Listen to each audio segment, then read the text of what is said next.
బావుసపేట నుండి పెద్దగుట్ట వరకు ఫిరోజ్ పాషా పాదయాత్ర నిర్వహించారు. రాజన్న సిరిసిల్ల జిల్లా కోనరావుపేట మండల కాంగ్రెస్ పార్టీ అధ్యక్షుడు షేక్ ఫిరోజ్ పాషా, కాంగ్రెస్ పార్టీ నాయకుడు వంగపల్లి శోభన్ బావుసపేట గ్రామం నుండి పెద్దగుట్టకు మొక్కు చెల్లింపుకు పాదయాత్రగా బయలుదేరుతున్నట్లు తెలిపారు. ఫిరోజ్ పాషా మాట్లాడుతూ వేములవాడ నియోజకవర్గ ఎమ్మెల్యేగా ఆది శ్రీనివాస్ గెలుపొందాలని, పెద్దగుట్ట దేవుడిని మొక్కుకున్నానని, వేములవాడ ఎమ్మెల్యేగా ప్రజల మనిషి ఆది శ్రీనివాస్ గెలవాలని మొక్కు చెల్లింపుకు ఈ రోజు కాలినడకన బయలుదేరి 28వ తేదీన చేరుకుని 29వ తేదీన మొక్కు చెల్లించుకుంటున్నానని తెలిపారు.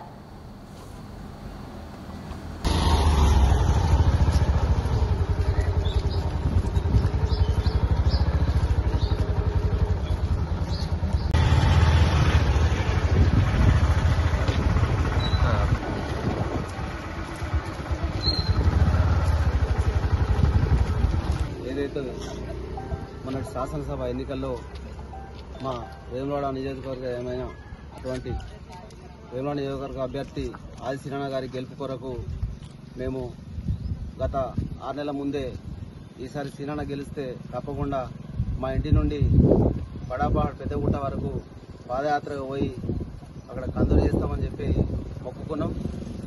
ఈరోజు పాదయాత్రగా బయలుదేరి 28వ తారీఖు రాత్రి వరకు అక్కడ చేరుకొని 29 రోజున మొక్కులు చెల్లించుకొని మేము ఇంటికి తిరిగి రావడం జరుగుతుంది. నాకు మా కాంగ్రెస్ పార్టీ కుటుంబ సభ్యులందరూ వచ్చి టెండర్ చేయడానికి వచ్చినందుకు వారందరికీ నా యొక్క హృదయపూర్వకమైన ధన్యవాదాలు. అలాగే నాకు మున్ముందు కూడా ఈ పాదయాత్రలో కాంగ్రెస్ పార్టీకి సంబంధించిన నాయకులందరూ సహకరిస్తారని ఆశిస్తూ ఈ పాదయాత్రను విజయవంతం చేయాలని చెప్పి నేను కోరుకుంటున్నాను. జై కాంగ్రెస్.